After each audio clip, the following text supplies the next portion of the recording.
नमस्कार, मी Abhishek Painkar, regional manager, Shriram finance limited, Akola division. आज 27 जानेवारी रोजी श्रीराम फायनान्स तर्फे आम्ही mega blood donation camp arrange केला होता।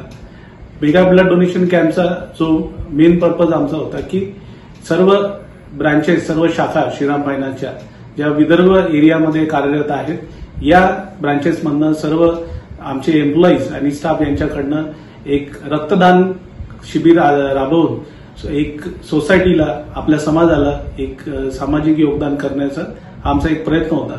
आज रोजी आमच्या टोटल 52 ब्रांचेस पूर्ण विदर्भामध्ये कार्यरत आहेत। या 52 ब्रांचेसमधनं 1000च्या वरती डोनर्सनी आज रक्तदान केलेलं आहे।